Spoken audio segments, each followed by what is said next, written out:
Hi, I made a video yesterday that I thought would be quite straightforward, and it turned into something that was more complicated than I thought it would be. So I've deleted that and thought I would sleep on it and hopefully give a more coherent account of what this is all about today. And I'm going to begin with a story of what prompted it, then talk a little bit about the full moon in Aries, and then talk about some oracle and tarot cards that I drew yesterday. Right, the story. For about a week or so, I noticed myself feeling a little bit more anxious and fearful than usual. And I, like others amongst us, have had a long relationship with fear and anxiety. And over the years, I've done a lot of work on it. And so I was a little bit puzzled about why is this coming up now? And then on Saturday, which happened to be the eve of the full moon, I, out of nowhere it seemed, had a full-on irrational fear experience that wasn't very pleasant and was quite surprising. So part of me felt, oh God, I've been here so often. What is this all about? I then became aware that it was the full moon, and when we move from the energy of a waxing moon, which is about creativity, working on stuff, building stuff, to the energy of the waning moon after the full moon, that's much more about releasing and letting stuff go. So on the eve of this full moon, it feels very much as though I was shown, oh, you still haven't sorted this out. A bit like when you've done the dusting, if you dust, and you've done it maybe 3 times, maybe 4 times, and there's still a little bit dust there that you didn't see. It's like there's a bit more that still needs to be dealt with. So however frustrating that may feel, and maybe some of you have been there, you've dealt with something. It might be fear, it might be something else, a memory that won't go away, a relationship that just seems like there's something that needs to happen, and you keep revisiting the same place. And it doesn't mean that each time you revisit it that you don't do the work, because learning and evolution tends to happen in a sort of cyclical way. We do keep returning to the same spot, but we're in a better place each time, and in the moment it doesn't always feel like that, but when we really take stock, we go, it isn't actually the same as the first or the second or the third or however many other times I've done it. I am in a different place now. So there we are, that was my story. And this particular moon, I thought, okay, let's have a look at this one. It's the full moon in Aries. As so often happens, I looked it up, and different people have different opinions about it. So I thought, okay, I'll take what I know, I'll take what other people are saying, and come up with what it means to me and what I feel it may mean to other people.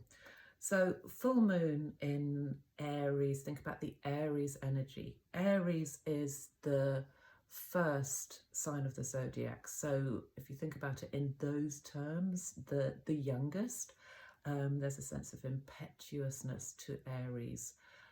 It's a fire energy. Sometimes it leaps before it looks.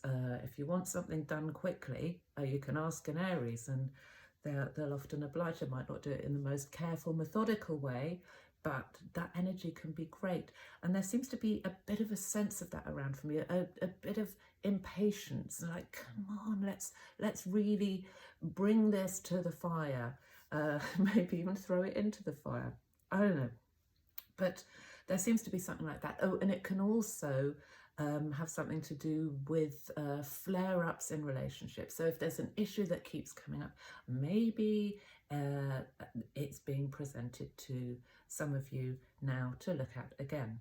So the question I have, or that I had when I drew these cards, is, okay, it's all very well me talking about releasing. I've done it before, no doubt I'll do it again. But how? All right, so the question I asked was, what would be the most helpful guidance to have in this process of releasing that which needs to be released, perhaps even identifying it in a coherent way, in a way that we can grasp. What is the What guidance is there for us? Now, I chose this deck, the White Light Oracle by Alana Fairchild. It's a wonderful deck. I don't know really why I thought that I would be able to simply draw a card and do a very straightforward video, because this deck is, it's one of my favorites, but I don't go to it all that often because there's an awful lot. Even if you just draw one card, there's a lot of text, and it's not just the amount of text that you get.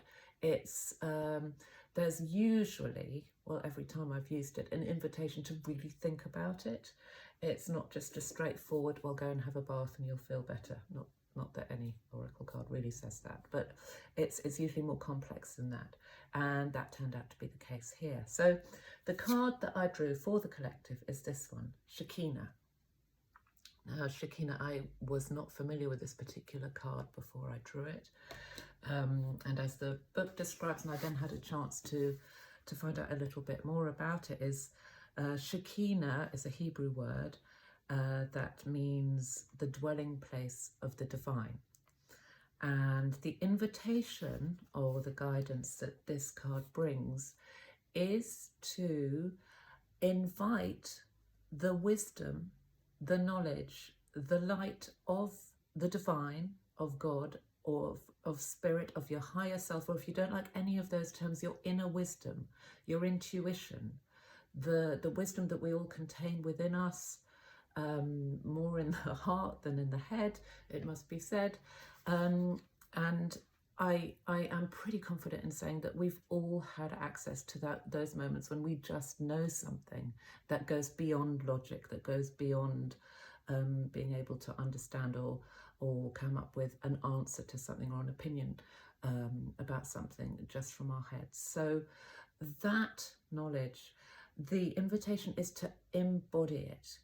And that means, especially for those of us maybe who are beginning to be curious about that which is beyond the everyday, call it spiritual, call it looking at things that we're not generally aware of. It could be delving into the unconscious. You could be looking purely at energy rather than using terms that you may not like God or spirit. But what we can often do is listen to what people have to say, read books and find it all very interesting and have an understanding of it. But this goes beyond that. This is about bringing it into who we are. So if Shekinah means the dwelling place of the divine, it means creating a dwelling place for the divine within us. It means walking the talk. It means being that which we would like to experience, which we would like to embody, actually doing it on a day-to-day basis. And that can involve practice. Meditation is always a wonderful practice, not always easy, but also just taking the moment to really, in our day-to-day interactions with other people, really to, again, walk the talk, to, if we want to be a being of light, then to consider, am I embodying that? Am I enacting it? Is that what I'm being? It's not just all up here, like what I want to be, what's a good thing to do. It's being it. Another aspect of Shekinah is that she's the sacred presence of the divine spirit. So the divine feminine. So here we go, another look at Shekinah. So there we are. Oh, the other thing I wanted to show, this is just wonderful how these things happen. Yesterday morning, before I pulled these cards, I exchanged readings with a wonderful colleague and friend of mine. And for her reading of me, and yeah, this related to me, but because this all happened and it's so closely connected, and this card was most definitely for the collective, not just for me, I thought I would share it. So there's something, I would say, make me laugh because it's such a good way of visualizing it. Is her advice, or the what came from the reading was to replace all the dark grey matter in my head with the bright light of consciousness, right? That's another word, isn't it? With conscious being. How many minutes of the day, possibly even hours, are we not fully conscious of what we're doing, of where we are, of how we're interacting with the world, let alone with other people? And so bringing in that bright light, which pushes out all the dense stuff so that it can take up more and more room. And I just love that. And the recommendation there was simply visualizing that for a short while every day. Okay, so what's that got to do with letting go?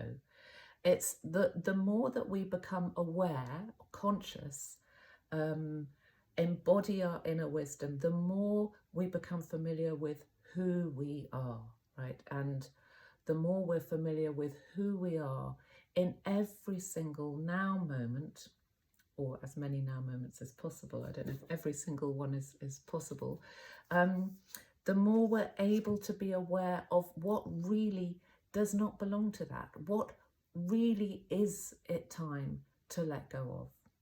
And how do we do that? I then drew 3 tarot cards from the Guardian of the Night tarot deck, which I've spoken about before, another wonderful deck. And we got these 3. The first one was the Knight of Pentacles reversed.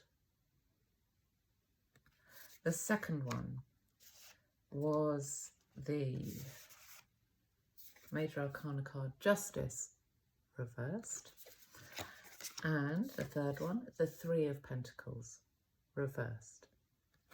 Now, all 3 reversed, the way I often read them, and in this case, is that this is about an internal process rather than an external one. Each of these cards is a card of stillness in a way. There's no movement, there's no forging forward, there's no action in any of these cards. So they sort of echo this sense of doing some deep inner work here. So what do they mean? The Knight of Pentacles, and as I've said before, there's something about bringing the animals into these tarot cards, which is so wonderful. So we've got the energy, I'll show you the right way around, there we go. The energy of the donkey, and the donkey can be really tenacious, right? A donkey can keep going. It can which is great, and it can pick its way along a stony path without tripping. Just keep going, and that's wonderful to be able to access that perseverance. It can also be really stubborn. Imagine trying to get a donkey to move in a way that it doesn't want to go, and it's sometimes not very easy. So the thing here is to contemplate, what is there. Are you accessing, or are we accessing perseverance and that sort of tenacity that can be really helpful? Or are we stubbornly carrying on along a path that is not really going where we want to go? And to take the time to really think about that. There's something in the book that was actually really relevant. So this is MJ Cullinane saying, when it comes to letting go of a long-held vision or goal, call on the donkey's energy, as it will aid you in finding humility. This determined animal is used for trekking over vast distances. It will help carry the burden of letting go of something you have held onto for some time. And when you allow the energy in, you will feel a weight lifted from your shoulders. This in itself is transformative as you feel lighter and more flexible. So something to consider in the process of letting go. Then Justice. Here's Justice the right way up. She's got the bat there. And Justice, the Justice is blind. Justice has these scales of weighing up what's going on. And there's a weighing up of a situation where we are at any given moment, thinking about the moment, but also maybe the direction in which we're going, decisions that need to be made. But also there's a balance here between thinking and intuition. And so again, it's about being still and taking the time to really consider that. know thyself, right? This is all about know thyself and letting in that light, knowing thyself in perhaps a greater way than we're used to. Then we've got this one here, the Three of Pentacles, and even though the card that, here it is the right way up, the card that's in the center of the picture is the stag, the focus is the wolf, or the three wolves there. Just to I think it's helpful to also show a traditional tarot card showing the Three of Pentacles, because this is about at least partially about knowing thyself. MJ Cullinane says in a guidebook, which does make me laugh sometimes, that she doesn't know of a vegan wolf. The wolf needs to know itself in order to survive, and so do we. And there's something here about being part of a team, of recognizing where our limitations are perhaps, and where we might need to be part of something larger, whether that's a community or asking for help. So I just felt that this was quite a profound reading, in that it does happen that you get a reading where the cards reflect each other, but this really felt like that there is this message of take that time, make that space, allow the light to push out that dark grey matter. And going into that a little bit more, what is that dark grey matter? We're not talking about the matter of the brain that physically makes up the brain.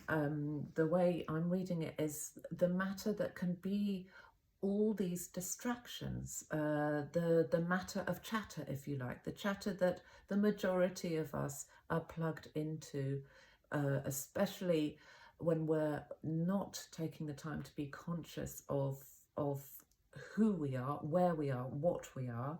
The sort of I need to do this, I need to do that, what did I do yesterday, what do I got to do tomorrow, and also the other stuff, you know, like I didn't do well enough at this, oh my goodness. And then going back to the card about being part of a team, you know, am I doing well enough, am I doing better than the other person at work? Because the external chatter, regardless of where it's coming from, it's in the way that our society is structured, is often about competing with other people, about showing that you can do this job better than somebody else. Not everywhere, not everyone, of course, but it's in the way that our society is structured. Who's going to do best? Who's going to get top marks?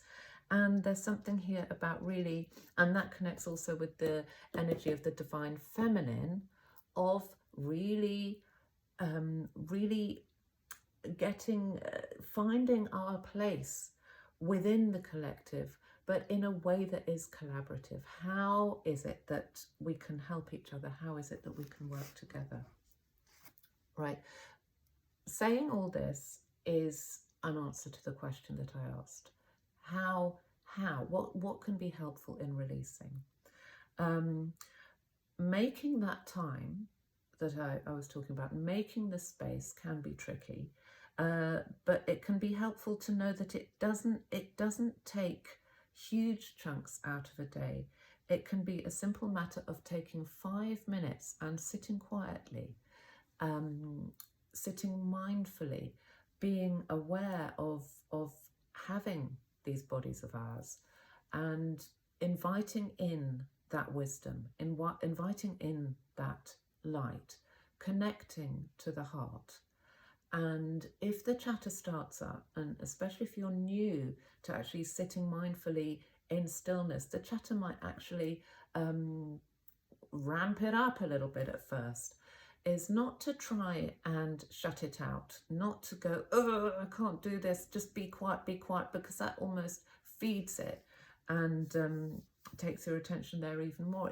It's about letting it just flow past you, as though it's on the breeze, or as though you're in a stream and it's just flowing right past you, and to not pay it so much mind, to bring your attention down to your heart, perhaps even by imagining I don't know, a slide from your head going down to your heart. There are so many ways to do it, and I will be recording a very simple meditation which will help in just staying in the moment for a short while.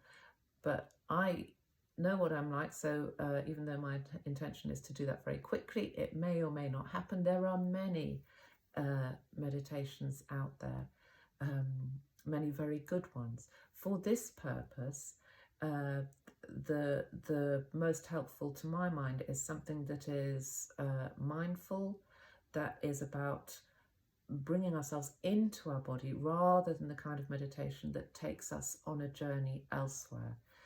Those are wonderful too, but for the purpose of knowing ourselves, becoming more and more familiar with who we are and what it is that we want to carry forward on our journeys with us, and what it is that we want to just gently and with compassion say goodbye to. And that may be easy, it may not be so easy. There may be something we need to do, whether that's actually have a conversation with somebody, whether that's actually to go out there and do something, or it might be just symbolically allowing ourselves to release something and say thank you very much, but no longer necessary. Okay, I think that's it for the moment. Thank you for listening. Bye for now.